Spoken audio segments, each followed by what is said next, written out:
dans son modèle de financement d'abord.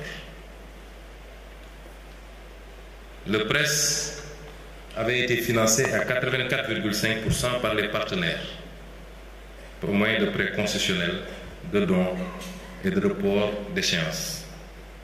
L'État, pour un budget prévisionnel de 1000 milliards, n'avait contribué qu'à hauteur de 102,25 milliards, soit 13%. Le PAP 2A, qui a pris le relais pour engranger les bénéfices du PRES, le PAP 2A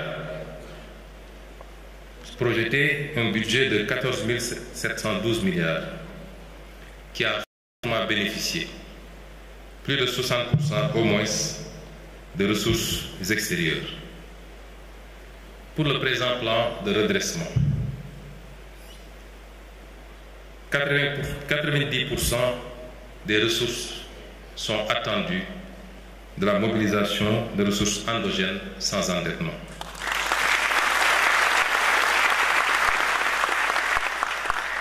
Nous ne solliciterons les partenaires extérieurs que pour la partie de recyclage des actifs que je présenterai tout à l'heure, mais tout en conservant la propriété de ces actifs, ou lors des appels publics à l'épargne sur le marché intérieur, où des résidents de la zone pourraient éventuellement contribuer.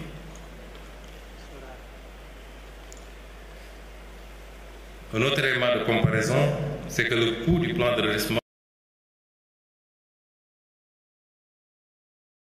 de base, c'est-à-dire le document de programmation budgétaire économique, considérer que pour ce plan, l'objectif initial que j'avais confié aux équipes, sensiblement à la dette cachée, à la dette, et comparativement donc au PAP 2A, dont les ambitions n'étaient que de 4% par rapport au schéma initial, c'est-à-dire qui recoupe notre volonté, notre discours qu'on a toujours tenu.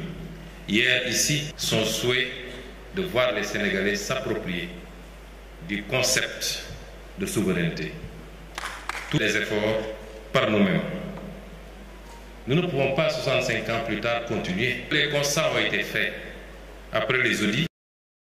Le débat national tournait autour du programme avec le FMI.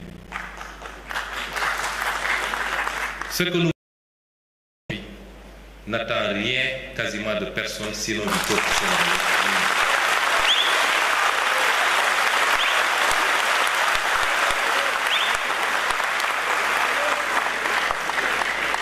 Et c'est fort de ces constats, que nous avons sollicité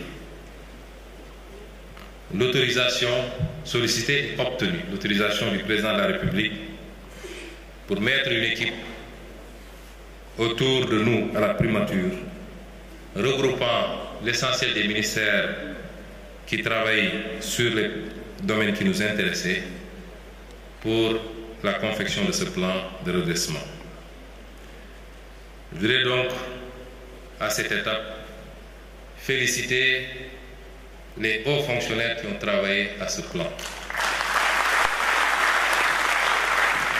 Mesdames et messieurs, le Sénégal regorge d'agents dans la fonction publique de qualité.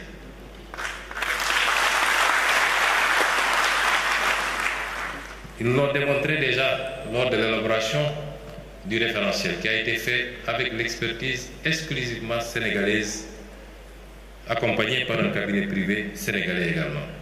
Je veux féliciter tous ceux qui ont travaillé à ce document, sous la coordination de M. Moustapha Sène, conseiller spécial chargé des questions économiques.